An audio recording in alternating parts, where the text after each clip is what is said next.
Dia misaotra anao tsy manadino ny fiarahantsika ato anatin'ny fandarana meteo manahona daholo tompoko.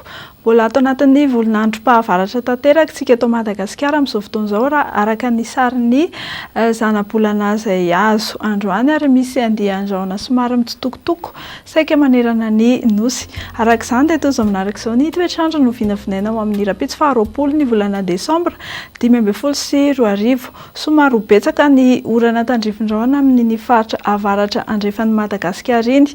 Alefaka kosa izany amin'ny morontsiraka Atsinanana, Andrahoana na Andrahoana vitsy ny andro ny amin'ny faritra sisa. Ao amin'ny rapitso tolakandro dia saika hanorana tandrifin-drahona mety arakotroka sy mety hialoavana tafiotra avokoa saika manerana ny nosy afa-tsy ny ilan'ny andrefan'ny havoatany sy faritanin'ny Toliara teo aloha no tsy azo izany fa ho lalohan-drahona. Tsy dia misy fihetsehana firy ny maripana voatombatomana ao amin'ny rapitso tontolo andro.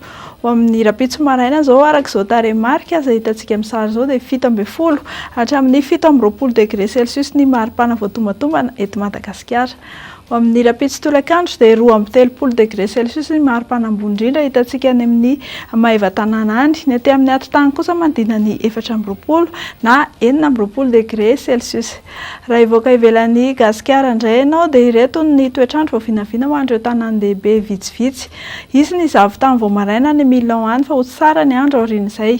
Ho lalovandraona kosa ny Paris, Nairobi sy Bangkok fa anoram-baratra ny Johannesburg. Ho an'ireo nosy vitsivitsy manodidina antsika indray dia toy izao manaraka izao. Ho lalovandraona ny Port-Louis, anoram-baratra ny Seychelles, Comores sy Saint-Denis. Dia izay indray tompoko lahy sy tompoko vavy no azonao tolotra ho anao amin'ny tsy alina ity manome fotoananao izay ho amin'ny manaraka indray. Veloma tompoko.